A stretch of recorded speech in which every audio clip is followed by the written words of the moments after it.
لیکن اس کے علاوہ معین شخص ہوگا دجال.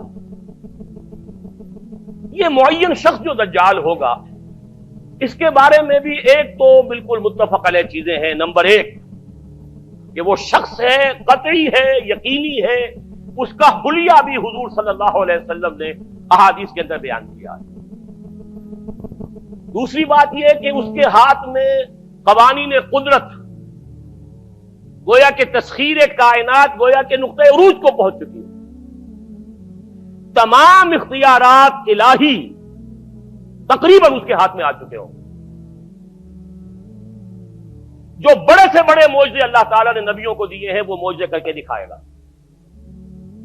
وہ مردہ کو زندہ کرے گا، مردہ لوگوں کی افواہوں کو لے کر آئے گا، ان کی روحوں کو، اگرچہ جھوٹی روحیں ہوں گی، وہ شیاطین جن ہوں گے جو ان کا بھیس بدل کر آئیں گے، لیکن یہ کہ وہ لوگوں سے کلام کریں گی. یہ اسپرچولیزم جو اپنی انتہا کو پہنچا ہوا ہے یورپ میں اور مغرب میں، یہ در حقیقت اسی کا ایک مظہر ہے. وہ کھلے بیابان کو کہے گا جہاں بالکل ٹکیل جو ہے وہ صحرا تھا، گل و گلزار کر دے گا جب چاہے گا، جب چاہے گا، جہاں چاہے گا بارش برسائے گا. فاصلہ اس کے لیے بے معنی ہوگا. اس کی سواری وہ ہوگی کہ جس کے دونوں کانوں کے درمیان فاصلہ 80 ہاتھ کا ہوگا. یہ سارے جو آج آپ کی اس ٹیکنالوجی کی جو انتہا جا رہی ہے اور جدھر جا رہی ہے، اس کو اچھی طرح سمجھ لیجیے. آج سے 100 سال پہلے شاید انسان ان چیزوں کا تصور نہ کر سکتا. وہ کوئی سواری ایسی بھی ہو سکتی ہے جس کے دو کانوں کے درمیان کا فاصلہ جو ہے وہ 80 ہاتھ کا ہو. آپ کے یہ سارے جیٹس جو ہیں وہ کیا ہیں؟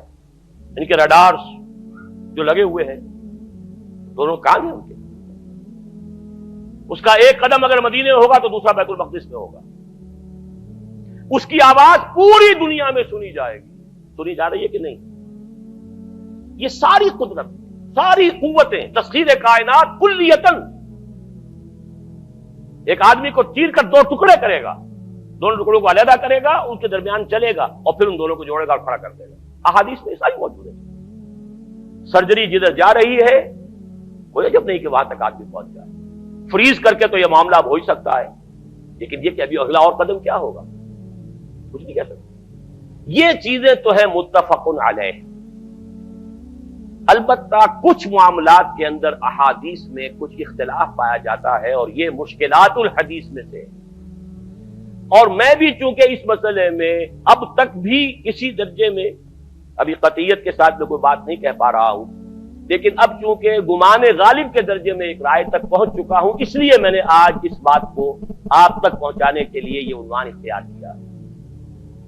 اس لیے کہ حدیث میں جو آتی ہے تفاصیل اس سے معلوم ہوتا ہے کہ یہ دجال دو دجل کرے گا. یا تو وہ دو دجل کرنے والے دو دجال علیحدہ ہیں، یا یہ دونوں دجل کرنے والا شخص ایک ہی ہے. بس یہ مسئلہ ہے کہ جو آج تک مجھ سے حل نہیں ہوا تھا، اب تک کہنا چاہیے آج تک نہیں. اور یہ اس میں علماء سے بھی گفتگو ہوئی ہے، اور جن لوگوں نے اس مفہوم موضوعات پر اپنا وقت لگایا ہے ان سے بھی گفتگویں ہوئی ہیں، تو وہ بھی اس مسئلے کو حل کرنے سے تاحال قاصر رہے. لیکن یہ کہ اب میری رائے یہ ہے کہ یہ دو شخص ہیں علیحدہ علیحدہ، واللہ عالم. لیکن ایک رائے تک میں پہنچ چکا ہوں، اس لیے وہ رائے آپ کے سامنے رکھ رہا ہوں، اور آپ کے ذریعے سے وہ آگے بھی پھیلے گی تو اہل علم کے ساتھ جو ہے اس معاملے کے اندر تبادلہ خیالات کی بھی نوبت آئے گی انشاءاللہ. لیکن یہ کہ اس میں یہ بات قطعی اور یقینی ہے کہ اس طرح کا ایک شخص پیدا ہوگا. البتہ یہ کہ آیا وہ دو ہوں گے دو مختلف اوقات میں، یا ایک ہی ہوگا ایک ہی وقت میں، صرف اس میں اختلاف ہے. میرے نزدیک وہ دو ہوں گے. ایک وہ شخص جو جھوٹا مسیح ہونے کا دعویٰ کرے گا، المسیح الدجال. جیسے حضور نے فرمایا میری امت میں 30 دجال اٹھیں گے جو نبی کا دعویٰ کریں گے، جن میں سے 5-6 تو حضور کے اپنے زمانے میں اور آپ سے متصل اٹھ کھڑے ہوئے تھے. بعد میں محمد علی باب ہو، بہاء اللہ ہو، قادیانی، اور نہ معلوم کہاں کہاں کون کون اٹھے ہوں گے، واللہ عالم. اسی طریقے سے ایک شخص مسیح ہونے کا دعویٰ کر کے کھڑا ہوگا، یہودی ہوگا. یہ ہے اصل میں وہ شے. اور اس میں جو ان دونوں شخصیتوں کے مابین اگر کوئی ذرا سا اگر ابہام رہا ہے تو میں ایک حدیث بھی نوٹ کر کے لایا تھا، حضرت عبادہ ابن صامت رضی اللہ تعالی عنہ سے ہے، عن رسول اللہ ہے، انی حدثتکم عن الدجال حتی خشیت اللہ تعقلوا. میں نے تمہیں دجال کے بارے میں بہت سی باتیں بتائی ہیں تو مجھے یہ گمان ہوا کہ شاید تم اسے سمجھ نہ پاؤ. یہ اندیشہ خود حضور صلی اللہ علیہ وسلم کو ہوا ہے، اور یہ سنن ابی داؤد کی روایت ہے۔ بہرحال میں جو کچھ عرض کر رہا ہوں کہ میں اس رائے تک پہنچا ہوں کہ یہ دو علیحدہ شخصیتیں ہیں۔ ایک تو یہ ہے کہ ایک مسیح الدجال کھڑا ہوگا یہ ایک دعویٰ کر کے کہ میں مسیح ہوں، چونکہ اس کا زمانہ بالکل قریب آ چکا، اس لیے میں آپ کو اس کے بارے میں خبردار کر رہا ہوں۔ دوسرا جو مسیح جس کی شخصیت مسیح دجال کی آتی ہے، دجال اکبر، میں صرف اشارہ کروں گا، پھر کبھی انشاءاللہ اس موضوع پر تفصیل سے گفتگو ہوگی، وہ میرے نزدیک بالکل قریب قیامت کی ایک علامت ہے۔ جو خدائی کا دعویٰ کرے گا وہ جھوٹا خدا ہوگا، یہ جھوٹا مسیح ہوگا، المسیح الدجال۔ الدجال الاکبر وہ ہوگا کہ جو قیامت کے بالکل قریب کی تین نشانیاں ہیں، جبکہ وہ آ جائیں گی تو حدیث میں آتا ہے کہ اس کے بعد کسی شخص کے ایمان لانے کا، توبہ کرنے کا فائدہ نہیں ہوگا۔ ویسے تو علامات قیامت جو ہے ان میں سب سے پہلی میں نے بتایا تھا حضور کی بعثت خود علامات میں سے، اس کے بعد 10 علامتیں حضور نے گنوائی ہیں، اور وہ تدریجاً پوری ہوتی چلی جائیں گی۔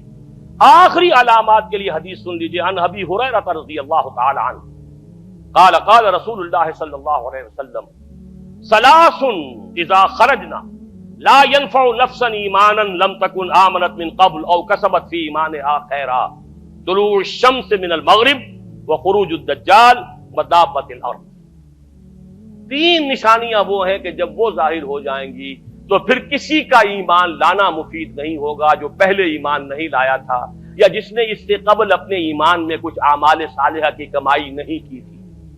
یعنی گویا کہ توبہ کا دروازہ بند ہو جائے گا۔ جیسے جب موت کے آثار شروع ہو جاتے ہیں تو توبہ کا دروازہ انسان کے لیے بند۔ اب جب موت کے آثار شروع ہو گئے اب توبہ کرنا فائدہ نہیں، اس سے پہلے توبہ کا دروازہ کھلا ہوا۔ معلم یغرغر، جبکہ وہ موت کے آثار شروع ہو جاتے ہیں، گھنگرو بولنا شروع ہو جاتا ہے، معلوم ہوتا ہے کہ اب جا رہا ہے، اب توبہ بیکار۔ اسی طریقے سے پوری نوع انسانی کے لیے توبہ کا دروازہ بند ہوگا ایک وقت میں آ کر کہ اب کسی کے لیے توبہ نہیں، ایمان نہیں، اور اس کے لیے 3 علامتیں بیان ہوئی ہیں۔ یہ بھی مسلم شریف کی روایت ہے۔ آپ نے فرمایا 3 چیزیں وہ ہیں کہ جب وہ ظاہر ہو گئیں تو پھر کسی کا ایمان لانا جو اس سے پہلے ایمان نہیں لایا تھا، اور اپنے ایمان میں اس نے کچھ اعمال صالحہ کی کمائی نہیں کی تھی، اب قتل مفید نہیں ہوگا اس کے لیے ایمان لانا۔ وہ 3 نشانیاں ہیں، طلوع الشمس من المغرب، سورج مغرب سے طلوع ہوگا۔